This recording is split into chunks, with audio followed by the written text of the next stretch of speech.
अस्सलाम वालेकुम नाज़रीन, उम्मीद करता हूँ आप लोग खैरियत से होंगे। एक सवाल है कि हकीम साहब चक्कर बहुत ज़्यादा आते हैं। अब चक्कर आने की बहुत सारी वजूहात होती हैं। चक्कर कमज़ोरी की वजह से आते हैं, दिमागी कमज़ोरी की वजह से आते हैं, या कभी आपको अगर कोई चोट लगी है, सर में चोट लग जाती है, अक्सर अल्लाह ना करे किसी का एक्सीडेंट हो जाता है तो ब्लड बहुत ज़्यादा निकल जाता है। तो ये बहुत सारी रीज़न्स होती हैं। दिमागी कमज़ोरी की वजह से ज़्यादातर चक्कर आते हैं। ब्लड प्रेशर लो हो जाए तब भी ये मसला देखने में आ जाता है। तो बहरहाल इसके लिए आपको एक मुजर्रब सा टोटका कह लें, नुस्खा कह लें, खाने वाली चीज़ है, वो शेयर कर देता हूँ आपको।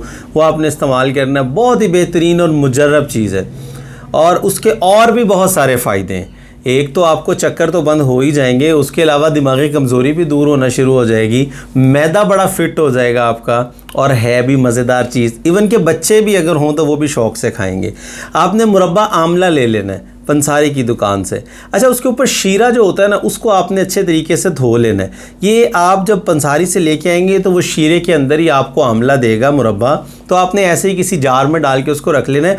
जब आपने इस्तेमाल करना है तब आपने निकाल के उसको अच्छी तरह वॉश कर लेना है, ताकि जो उसके ऊपर शीरा वगैरह लगा हुआ वो अच्छे से साफ़ हो जाए। 2 दाने डेली सुबह खाली पेट इस्तेमाल शुरू कर लें। अगर साथ में आप दूध ले लेंगे आधा कप तो भी ठीक है, अरके गुलाब ले लें आधा कप तो भी ठीक है, पानी से ले लें तो भी ठीक है। तो ये अगर आप इस्तेमाल शुरू कर लेते हैं तो अल्लाह के हुक्म से चक्करों वाला मसला हल हो जाएगा। उसके अलावा दिमागी कमज़ोरी बेहतर होना शुरू हो जाएगी, मैदा जो है वो तंदुरुस्त होना शुरू हो जाएगा।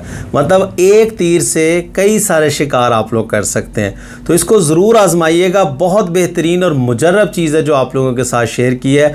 अब वीडियो अच्छी लगी है तो लाइक कीजिए, शेयर कीजिए, नए हैं तो फॉलो कर लें।